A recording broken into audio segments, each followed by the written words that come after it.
There is a kind of half-assed liberal idea that while colonialism wasn't great, at least Britain gave India the trains. And maybe that's something they should be thankful for. After all, trains are pretty useful, especially in the 7th largest country on Earth. So, colonialism, maybe not all that bad?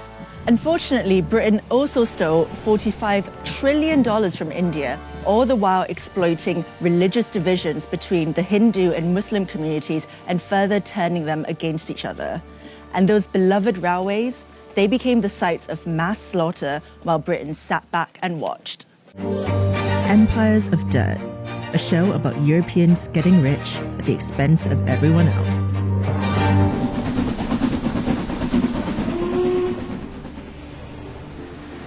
Britain first got involved in India through the East India Company, which had its headquarters right here on Leadenhall Street.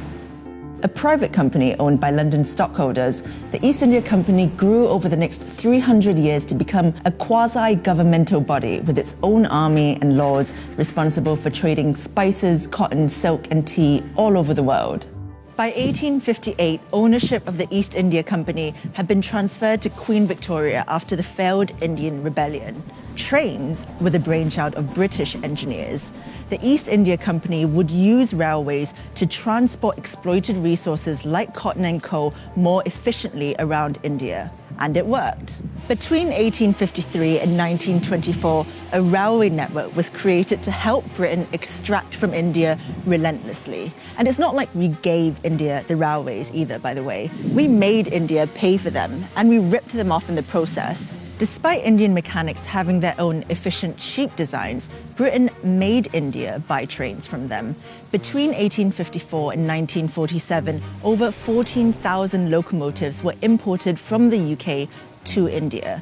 Initially, Indians weren't even allowed to work on the trains. They were staffed entirely by white people, from the board directors to the ticket collectors. The railways made little profit, but British shareholders who invested in its construction made vast returns, guaranteed at the expense of Indian taxpayers who had to pay for it. India's railways were basically like someone burgling your house, building a ramp to wheel all your stuff out, sending you a bill for that ramp, and expecting a round of applause at the end of it. Now that the railways were built, Britain could get down to the task at hand, squeezing India for every last ounce of profit. They were really good at it.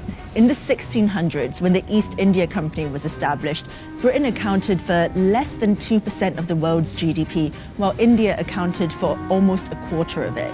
By the 18th century, Britain had become one of the most powerful empires in the world, while the prosperity of the Mughal Empire was fading fast.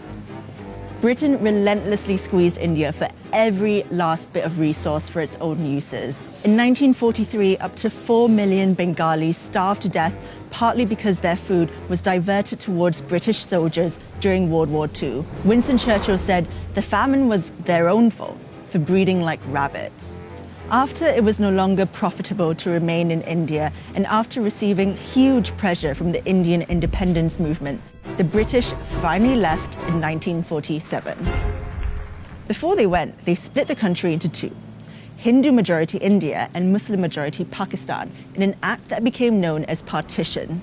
But in their haste to get out of the country, British diplomats arranged a shoddy partition agreement that ignored the fact there would be inter-religious conflict.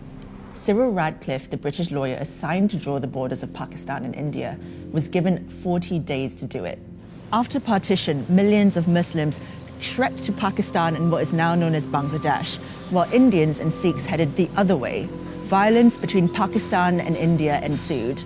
Within a year of the British leaving, 15 million people were displaced, and between 1 and 2 million people were dead. Trains became the sites for mass murder during the migration. Trains filled with refugees crossing the border on each side were stopped, and everyone on board was murdered. Women were captured and raped. Carriages were set on fire with petrol, with people still inside. The only ones spared were the drivers, so they could transport their trains full of dead bodies to the final destination.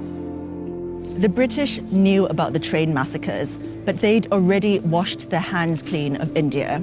Prime Minister Clement Attlee, writing to Lord Mountbatten, the last Viceroy of India in 1947, said, "Keep India united if you can. If not, save something from the wreck.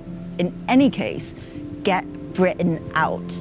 Despite all this, the 4 million starved to death, the careless partition, the $45 trillion they stole from the Indian people, many don't think that the British did anything wrong in India. A YouGov poll in 2014 found that 59% of respondents thought the British Empire was something to be proud of, and only 19% were ashamed of its misdeeds. Trains, cricket, empire. What could possibly be wrong with that?